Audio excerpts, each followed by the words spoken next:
يستطيعون ردها ولا ولقد استهزئ برسل من قبلك فحاق بالذين سخروا منهم ولقد استهزئ برسل من قبلك فحاق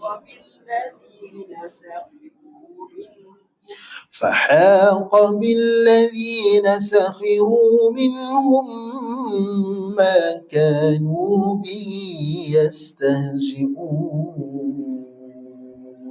فحاق بالذين سخروا منهم ما كانوا به يستهزئون قل من يكلؤكم بالليل والنهار من الرحمن قل من يكلؤكم بالليل والنهار من الرحمن بل هم عن ذكر ربهم معرضون بل هم عن ذكر ربهم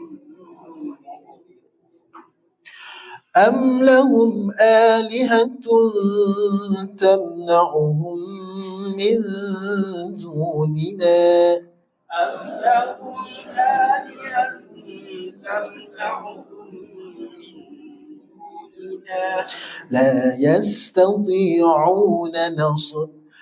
يستطيعون نصر أنفسهم ولا هم منا يصحبون لا يستطيعون نصر أنفسهم ولا هم منا بل متعنا هؤلاء وآباءهم حتى طال عليهم العمر بل متعنا هؤلاء وآباءهم حتى طال عليهم أفلا يرون أنا نأتي الأرض ننقصها من أطرافها أفلا يرون أنا نأتي الأرض ننقصها من أطرافها أفهم الغالبون صدق الله العظيم.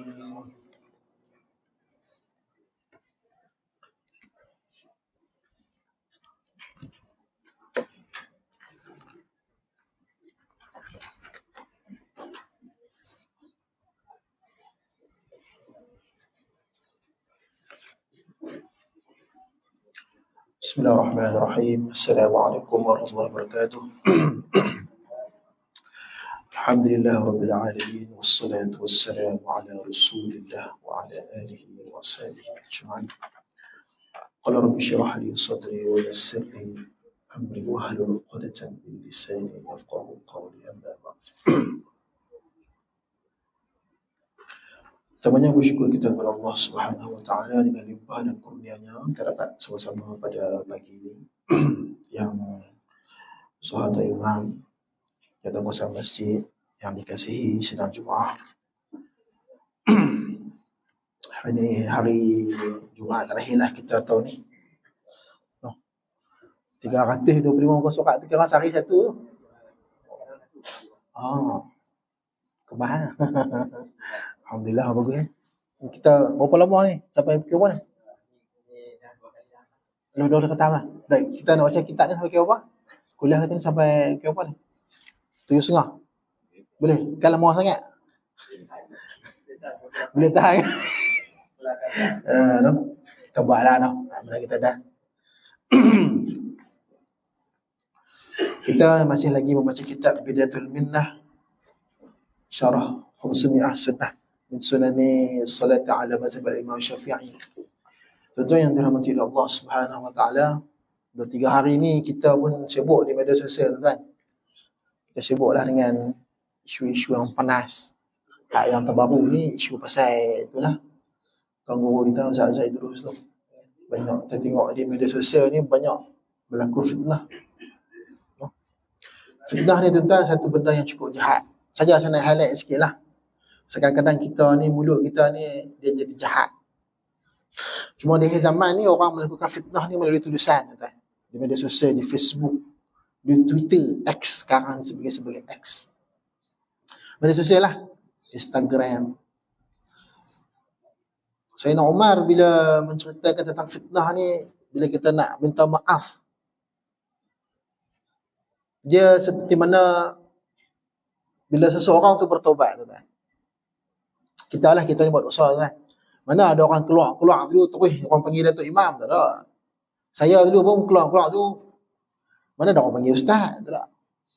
Kita pun tak tahu, kita keluar dalam keadaan jahil. Kita keluar dalam keadaan telanjang, apa pun tak ada.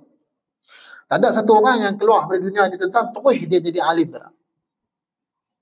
Kalau kita tanya adik-adik ni, tak mana sekolah rendah ni, kalau tanya nak jadi apa? Jadi apa ni? Polis trafik. Awak, saya pun tahu, pasal saya pun macam tu kat macam cikgu. Cikgu ni nak jadi apa? Polis trafik naik motor. itu standard jawapan. Kalau tanya hak perempuan jadi apa? Jadi cikgu kan? Standard. Jadi waktu kecil tu kita punya vision kita tu tak jauh. Kita nampak benda depan mata kita lah. Hari nampak polis jadi polis. Nampak askar jadi askar. Along the way tuan-tuan, sepanjang kita membesar tu daripada kecil sampai besar, kita punya cita-cita tu berubah. Keinginan kita tu berubah, angan-angan kita tu berubah. Ada orang sebelum kahwin dia janji tak nak kahwin lagi. Dah kahwin dia pasang angan-angan dah, tuan-tuan. Dah ada bini satu dia pasang angan-angan nak bini lagi satu. Berubah. Ada variable. Dia panggil variable ataupun pemboleh ubah. Jadi dalam kehidupan kita ni ada banyak pemboleh ubah, ada banyak variable. Jadi kita waktu kecil angan-angan kita macam lain. Bila besar jadi macam lain. Macam tu juga dengan hak yang heboh sekarang lah di media sosial sekarang kita tengok Ustaz Zaidul tu sakan tu kena hentam kau tu. Semalam saya tengok keluar pula status baru. Dia kata ustaz mana yang paling kuat seks? Astagfirullah. Nak kata kat dia tu dia kan bini ramai. Ada 2 orang 3 orang bini dia. Astagfirullah. Dia kata ada orang berfikir sampai tahap ni kan. Dia melontarkan persepsi-persepsi tak baik. Melontarkan persepsi ni maksudnya fitnah lah. Kan kita buat cerita tak baik padahal cerita tu belum tentu betul, belum tentu tak betul. Tak boleh tuan-tuan. Fitnah ni berdosa. Tu dalam Quran sebut wal fitnatu ashaddu minal qatl. Fitnah tu dia lebih teruk ataupun lebih keras daripada membunuh. Bunuh orang ni, orang tu mati settle. Kita mandikan dia, kita sembahyangkan dia, kita tanam. Fitnah ni orang tu tak mati lagi pun dia dalam keadaan mati dah. Siapa yang biasa kena fitnah, dia tahulah. Kena fitnah di tempat kerja contohnya. Kena fitnah dengan jiran-jiran. Kena fitnah dengan penduduk setempat. Semua orang tak selamat daripada fitnah. Cuma kita ni tuan-tuan boleh selamatkan diri kita ni daripada melakukan fitnah. Nampak orang nak cerita benda-benda tak baik ni kita out lah, tak usah lah duk layan. Kan? Saya duk tengok kat media sosial tu, saya tengok dahsyat betul lah masyarakat kita ni kan. Fitnah. Allah Akbar. Ya tuan-tuan beringatlah. Ustaz Zaidul tu dulu dia memang penyanyi. Kan? Tapi along the way tu dia berubah. Kan? Sampai dia belajar, sampai dia menguasai ilmu betul lah sekarang ni. Takkan kita nak panggil dia penyanyi lagi kan? Kita panggil dia ustaz lah. Memang dia boleh menjawab persoalan, menyelesaikan masalah berkaitan dengan agama Islam. Tak panggil apa lagi? Panggil ustaz. Takkan nak panggil dia penyanyi? Tak betul tuan-tuan. Tuan-tuan sebelum pergi haji kan? Orang tak pergi haji lah. Dah pergi haji takkan tak pergi haji lagi kan? Layaklah orang pergi haji. Tapi kita tak pasal lah orang. Panggil aku haji, aku pergi haji dah kemarin. Tak boleh lah kata macam tu kan? Cuma kita faham benda tu diterima masyarakat. Mungkin seseorang ni sebelum tu dia mungkin dia lakon ke, kemudian dia berubah. Dia buat betul-betul ya. Kalau sekadar berubah, tak buat betul-betul tak jadi. Kena buat betul-betul ya. Berubah buat betul-betul. Jadi orang panggil, tak ada masalah lah benda tu. Bahkan dia agui ya. Jadi orang pun duk petikai, kita tengok pun sedih lah. Benda tu tak patut berlaku dalam masyarakat kita. Masyarakat kita yang sopan santun ni, masyarakat kita yang penuh adab, penuh dengan tata susila, penuh dengan lemah lembut, tiba-tiba berlaku dalam masyarakat kita sekarang ni. Banyaknya yang gemar melakukan kepada fitnah. Jadi kita minta simpanglah tuan-tuan. Kita nak bagi baik benda fitnah ni dia susah. Seperti mana bila kita perah susu, kita nak masukkan kembali susu tu ke dalam susu. Boleh tak tuan? Susu ni kita dah perah dah. Contoh susu lembu kita dah perah. Nak masuk balik susu tu ke dalam tempat susu tu keluar. Boleh tak boleh tuan? Tak boleh. Macam tu juga fitnah. Ini kata-kata Sayyidina Umar. Begitulah juga dengan hal kadangnya orang yang melakukan fitnah. Fitnah yang dia keluarkan tu, dia boleh stop daripada dia kata. Tapi kata-kata yang keluar tu tak boleh dah nak masuk balik. Itu bahaya fitnah tuan-tuan. Jadi kita ni kena elak diri kita. Sambil-sambil tu sembang keluar ni. Tahulah kadang-kadang ni. Dia kalau seorang-seorang dia tak ada fitnah kan. Duduk seorang tak ada fitnah. Bila berdua, bertiga, berempat sambil minum kopi, kena teh, canai, masa tu dia keluar. Dia keluar cerita macam-macam. No? Jadi hati-hati tuan-tuan. Janganlah kita ni sampai lakukan fitnah lah. No? Baik, tuan-tuan yang terhormati Allah, kita sampai nombor berapa tu? Ada tulis kan? Ingat tak? 12 kan? 11? Tak nak tulis, no? Tak apa. Nombor 12 kot, no? Nanti kita sebut dah. Antara sunnah itu ialah labisa saubai, memakai dua helai pakaian. Kalau lelaki, baju dengan seluar ataupun dengan kain dekat. Kalau pakai jubah dalam ada lagi satu. Orang perempuan 3. Sunnah itu memakai 3 pakaian. Sunnah. Kalau tak pakai 3 pun boleh juga. Tapi sunnah ni macam tu lah. Kita bercakap tentang sunnah. Betul juga ketika kita sembahyang. Salah satu sunnahnya adalah menjaga pandangan. Ini yang banyak orang tinggalkan. Sembahyang tu tak sah. Kalau tak sah. Bila kita berdiri dalam sembahyang tu, kita melihat kepada tempat sujud ketika berdiri. Kan? Ini banyak orang tinggal ni, saya dah tengok kan mana-mana lah sama lah. Mungkin orang tak tahu kan. Benar sembahyang tu sah. Cuma kita nak hadirkan khusyuk, nak hadirkan tawarruk tu, kita ikut yang sunnahnya yang Nabi ajar. Ketika berdiri itu kita melihat kepada tempat sujud. Ya, walaupun depan Kaabah tengok ada sujud, tempat sujud. Ketika kita rukuk, kita melihat di belakang kaki kita. Di kaki kita tengok di belakang sini. Dipanggil zuhra rijlain. Sunnah. Baru kita punya pandangan tu tak meliar. Kalau tidak pandangan kita meliar. Kemudian ketika iktidal, tengok ke tempat sujud. Ketika sujud itu melihat ke hidung. Tengok hidung kita bersujud, mata kita ni jatuhkan ke hidung. Kita terbaik buat. Tukar rasa perbezaannya. Kemudian duduk antara dua sujud tu melihat ke paha. Tangan kita tu duduk di atas paha. Kita tengok paha kita. Ni kafain. Kita duduk antara sujud itu, kita tundukkan kepala dan melihat ke arah paha. Kecuali ketika menyebut asyhadu an la ilaha illallah wa asyhadu anna muhammadar rasulullah, maka diangkat tangan kita dan kita melihat kepada jari kita. Habis tu patah balik tengok kepada paha. Maksud tengok kepada paha ni adalah kita menjatuhkan mata kita ataupun menjatuhkan pandangan kita ke paha. Pasal apa? Nak menghadirkan sifat tawaduk dan juga khusyuk kita. Itu amal je lah. Benda tu benda paling simple. Benda paling simple dan paling banyak kita buat dalam sembahyang, iaitu menjaga pandangan. Itu kita dah sebut dulu, kita ingat balik. No? Kadang kita pun tak ingat kan, kita terlupa. Dengar Tuan Imam baca, kita duduk macam tu lah. Jangan mata kan. Tuan Imam duduk baca, kita duduk. Jadi kan? Jadi, banyak orang buat macam tu. Sedangkan yang sunnahnya, Tuan Imam duduk baca, kita tunduk lah. Tunduk macam tu. No? Baik, kemudian yang ke-12, labisa al-kufiyah. Kita masuk yang ke-12, iaitu labisa al-kufiyah. Wal kufiyah tu kalimatun muwalladah. Dia kata kufiyah ni adalah satu kalimah yang muwalladah. Muwalladah ni adalah kata terbitan, kata yang terberanak. Wa hiya nasiju min harir aw nahwihi yalbisu ala ra'si tahta al-iqal. Itulah ia satu yang terbuat daripada harir. Harir ni maksud dia apa? Kain. Aw nahwi, ataupun yang seumpama dengannya. Yalbisu ala ra'si, iaitu yang dipakaikan di atas kepala. Macam itu nak pakai ni tuan. Kita panggil kepiah. Arab dia panggil al-kufiyah. Dia kalimah muwalladah. Dia pinjam lah, maksud tu kata pinjaman tuan. Kita pun banyak kata pinjaman ni sebenarnya. Kata sikit banyak kata pinjaman kata.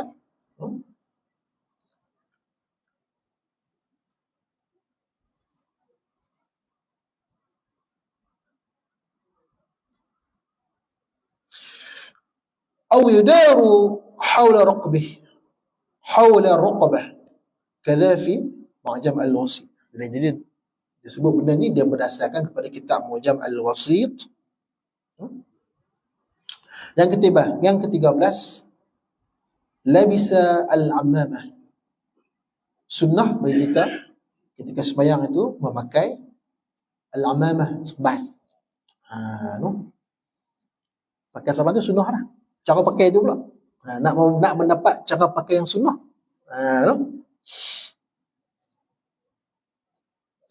Wahya ma yaluffu ala ra'si.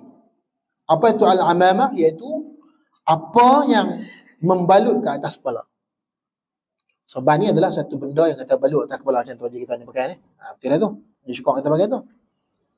Ayu, iaitu yasunnu, disunatkan ataupun sunnah labisa al-amamah. Sunnah memakai serban. Tuan-tuan pelik dekat cari. Esok sembahyang mai pakai serban habis. Sunnah tu kan. Sunnah senang sangat tu. Pakai hari-hari. Tak haji lagi ustaz. Pakai. Pakai tak haji pun pakai, tak susah.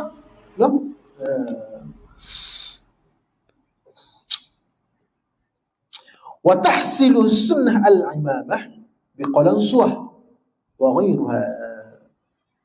Dia kata akan terjadilah ataupun akan berhasillah sunnah berserban ini biqalansuah dengan kopiah. Macam tadi dah sebut asal kopiah.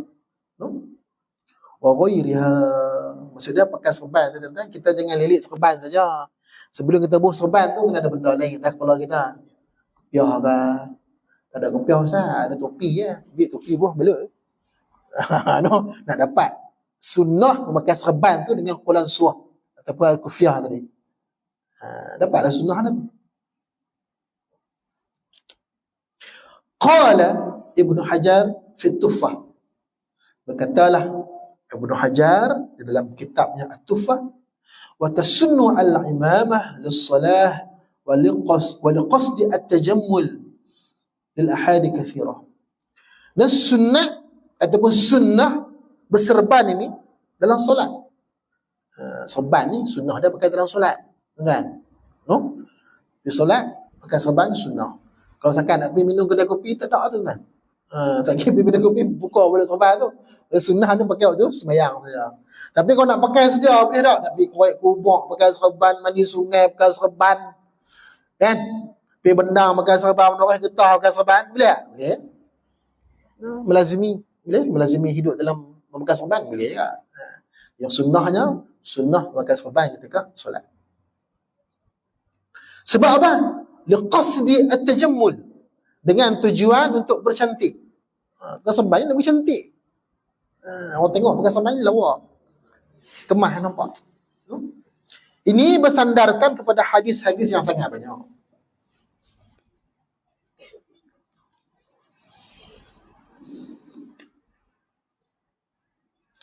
Wa tahsilu as-sunnah bikauniha ala ra'si aw nahwi qalansuh tahtaha.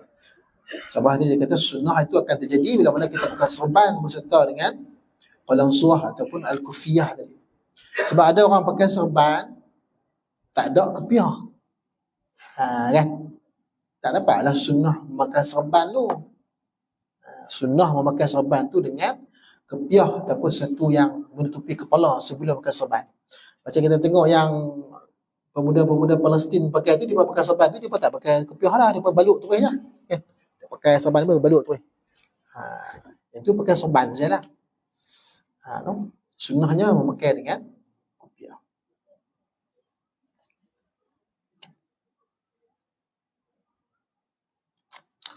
Wa yanbaghi dhabtu tawlaha wa 'ardaha bima yaliqu bilabisiha 'ada fi zamani wa makani.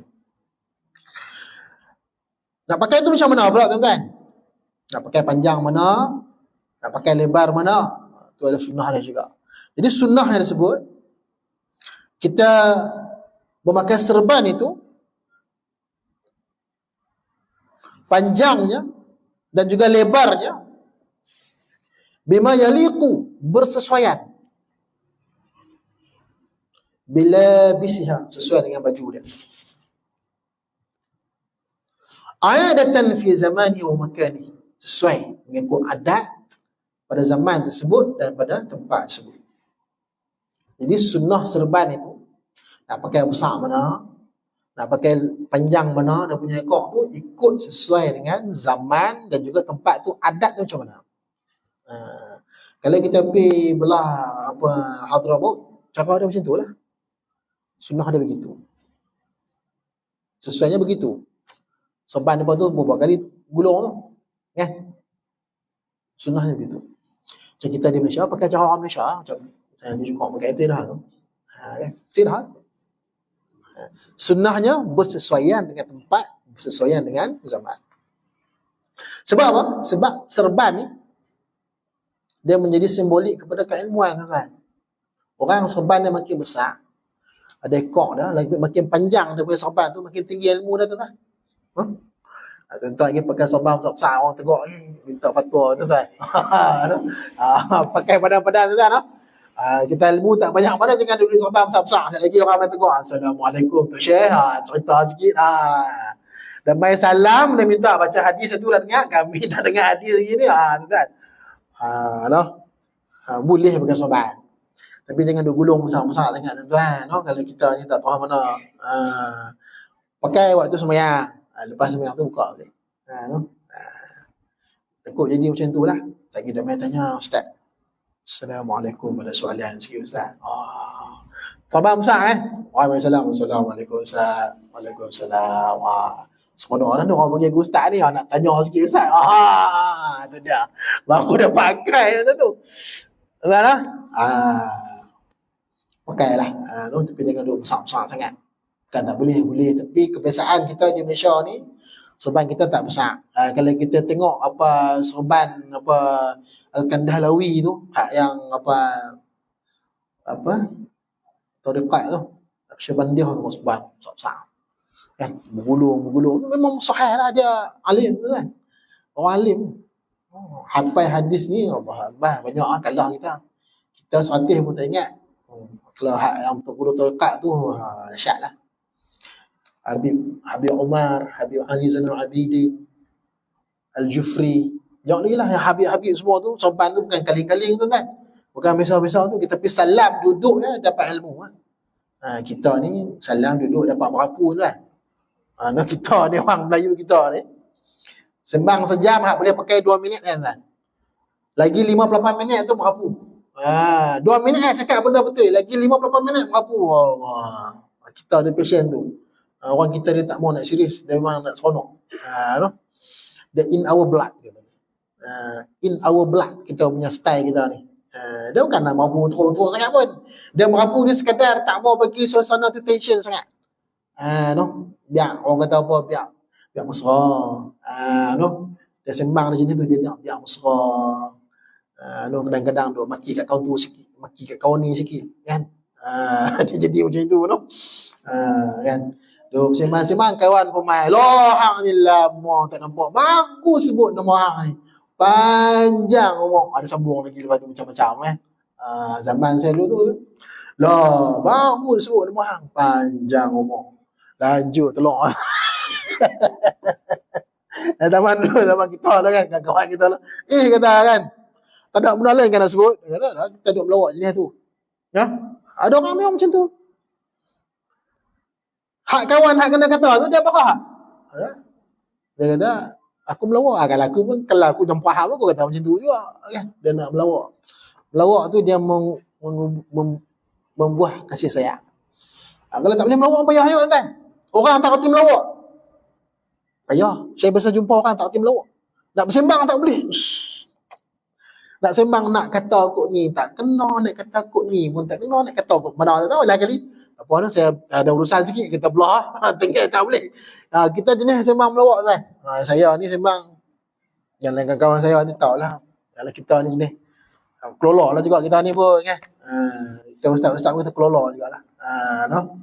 Tapi kalau kita kelola tak tentu pasal kan. Kita kelola kita tu nak bagi kawan seronok tu ya. Nak bagi berkawan tu rasa seronok. Dia orang nampak kita mai dah kau ni kan. Bila kita tak ada, rindu dia lama tak nampak dah kan. Kita nak benda tu ya. Kan. Bila kita ada orang sayang kita, bila kita tak ada orang cari kita. Sesuk kita mati orang teringat kita. No? Ada setengah orang ni tuan-tuan dia mati sebelum dia mati. Dia telah mati sebelum dia mati apabila waktu dia hidup tak ada siapa pun ingat dia. Mati dah. Kan? Waktu dia hidup ni tak ada siapa pun ingat dia. Tak ada siapa pun nak teringat nak telefon dia, tak ada siapa pun teringat nak tanya khabar kat dia, tak ada siapa pun nak teringat nak WhatsApp dia, dia tambah WhatsApp. Tak ada siapa pun teringat nak komen di Facebook dia lah. Orang macam ni tuan-tuan, dia rasa dia mati dah sebelum daripada dia mati. Sedih dah orang macam ni tuan-tuan? Sedih. Sedih. Dia tak maulah, lebih tak maulah betul tu kita ni.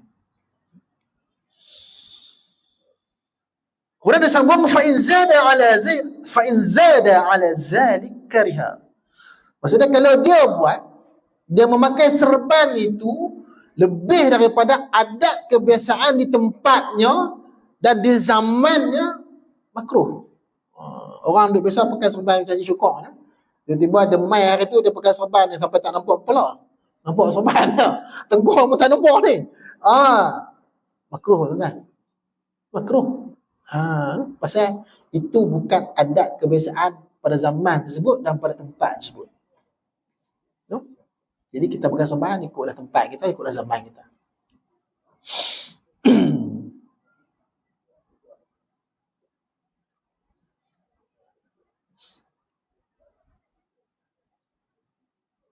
وعليه يحمل إطلاقهم كراهة كبيرها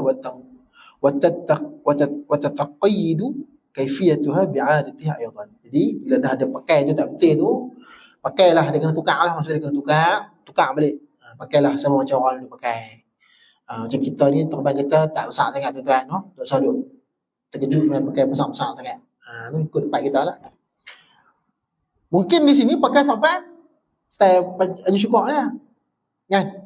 Tapi dia mahat kafir dia pakai jenis besar. Tak apa, memang tempat dia macam tu. Memang tempat dia macam tu, dia pakai macam tu kan. Betul je, tak apa. Kan, tak apa. Kalau kita jemput dia contoh main bagi ceramah apa kan, dia pakai serban macam dia duk pakai di tempat mahat kafir dia tu. Tak apa, okey lah. Memang di mahat kafir memang dia pakai macam tu.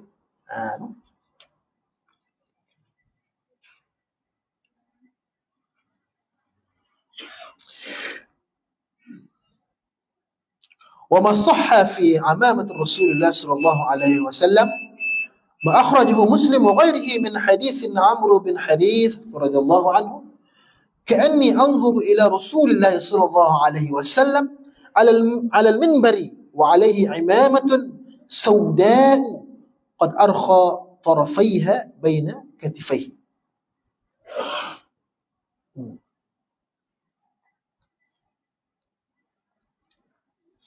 Dan daripada apa yang sah, maksudnya ada hadis sahih fi amamatul rasul, satu hadis, ada satu hadis yang sahih yang menceritakan tentang serban Nabi sallallahu alaihi wasallam yang dikeluarkan Muslim, maksudnya dikeluarkan oleh Imam Muslim, riwayat Imam Muslim wa ghairi dan lainnya bin hadis, iaitu daripada hadis Amru bin Harith radhiyallahu anhu. Apa dia kata? Ka'anni anzuru ila Rasulillah sallallahu alaihi wasallam ala mimbar. Dia kata aku ni nampak Nabi sallallahu alaihi wasallam di atas mimbar. Nabi berkhutbah lah maksudnya. Wa alaihi imamatun. Dan Nabi itu memakai serban. Sauda'u, serban warna hitam lah. Qad arkha tarafaiha baina katifaihi. Yang mana ujung dia tu, ekor lah, ekor serban tu, arkha, lepas. Tarafaiha, melepasi. Arkha tarafaiha, terlepas tarafaiha. Dia sebut tarafaiha. Jadi serban kita ni ada dua ekor. Ada dua, dia panggil spektrum lah kalau kita panggil. Satu belah sini, satu belah sini. Ada dua ujung. Di mana kedua-dua itu sahabat Nabi kita arkha tarafaiha baina katifaihi. Kedua-dua hujung ni lepas daripada ataupun lebih lepas daripada bahu Nabi sallallahu alaihi wasallam. Jadi ekor dia tu panjang.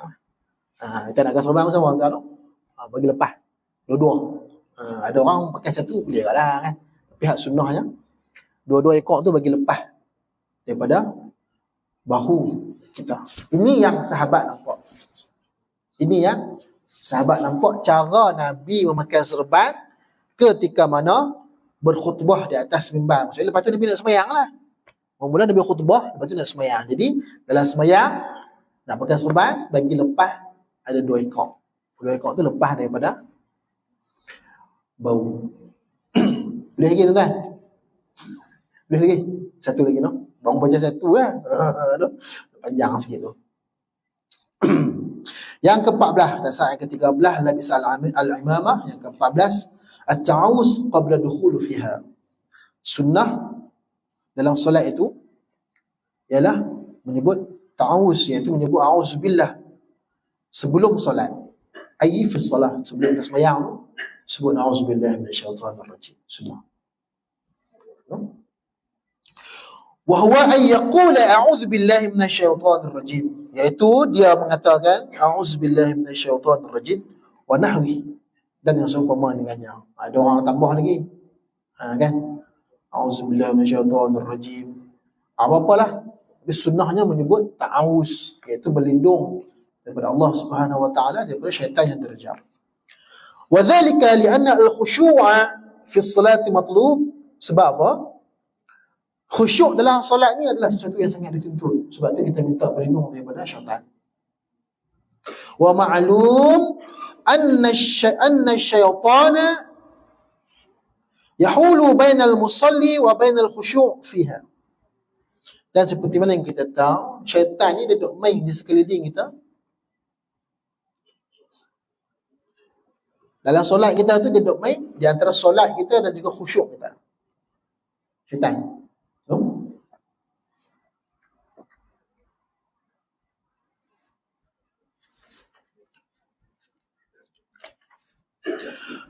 فيستحب له الجوء إلى ربه قبل الإقبال عليه ليحرث قلبه من طرف الشيطان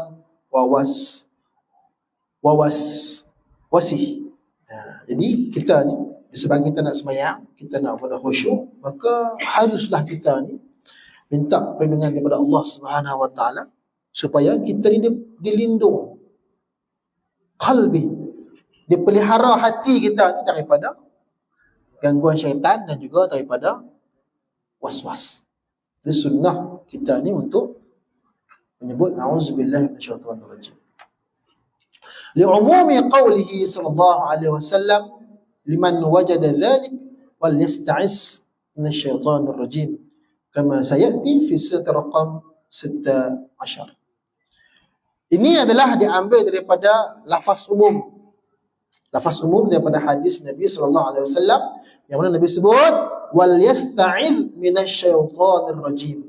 Dalam satu hadis Nabi sebut dan mintalah perlindungan daripada Allah dengan Allah Subhanahu wa taala daripada syaitan. Jadi kita ambil umum benda itu. Itu dia kata dah dalam kitab disebut kalau tak ada dalil yang khusus, ambil dalil yang umum. Dalil umumnya apa? Nabi sebut mintalah perlindungan daripada syaitan. Jadi nak buat apa sebelum kita sembahyang? sebutlah a'udzubillahi minasyaitonirrajim. Dalilnya apa? Inilah dalil umumnya. No? Ini dalil umumnya. No? 15 ayyaqra surat an-nas qabla dukhul fiha. Sunnah membaca surah An-Nas sebelum masuk ke dalam solat. Jadi a'udzubillahi minasyaitonirrajim, bacalah surah An-Nas. Bismillahirrahmanirrahim. Qul a'udzu birabbin nas. Wa yasunnu dhalik min ajli daf'al waswasah qabla dukhuli fi salati lamma marra. Dan disunatkan ataupun disunnahkan yang demikian itu kerana untuk menghalang waswas, perasaan waswas dalam solat kita sebelum daripada solat, seperti mana yang diperintahkan oleh Nabi SAW. Qul a'udzu birabbin nas. Bacalah tuan-tuan. Dia dapat mengelakkan daripada waswas dalam hati kita.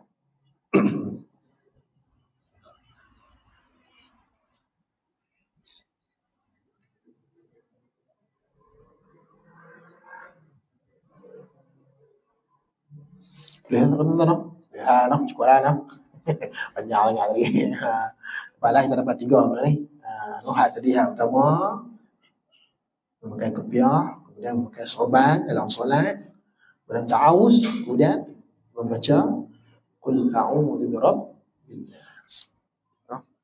Wallahu a'lam. Mudah-mudahan perkongsian kita pagi ini mendapat keberkatan kepada Allah Subhanahu wa taala. Yang paling penting kita boleh beramal. Kita dah sampai 15 dah tu. 15 tu tak boleh buat 15, buat 10 pun kira-kira. Kadang-kadang kita terlupa, kita tak buat, kita nak buat, tapi kita terlupa, kita lalai. Masa nak sembahyang tu duk teringat apa nasi Arab bawah tudung tu siapa makan, tak tahu tak Ustaz? Dua lagi. Aku beli tak tahu siapa makan tu, rasa aku beli cukup-cukup dah pasal habis tak tahu. Mai-mai sembahyang teringat masa tu. Dia macam tu. Jadi daripada 10, daripada 15 kita belajar tu, dia jadi kita buat 5, kita buat 6, macam tu lah. Pagi tadi nak mai pun nak makan lipat tak lagi. Yang makan teman subuh lagi nak beli lipat tak tahu. Doktor yang nak sekolah saya kot. Dia jadi macam tu. Adalah kita tertinggal tu. Tak apalah. Tak dapat 15, dapat 10 pun 15 kira A lah. Belum lah. Ustaz. Dapat 10 pun 15 tu kira A lah tu. Daripada tak ada langsung. Daripada telur ayam, dapat 10 tu kira okey lah. Allahu'alam. Mudah-mudahan perkongsian kita begini menjadi manfaat. Apa yang baik itu datangnya daripada Allah Subhanahu wa taala, apa yang tak baik itu datangnya daripada kelemahan diri saya. Allahu'alam. Qulu qawli hadza wa astaghfirullahal azim li wa lakum. Wa billahi taufiq. Assalamualaikum warahmatullahi wabarakatuh. Bismillahirrahmanirrahim.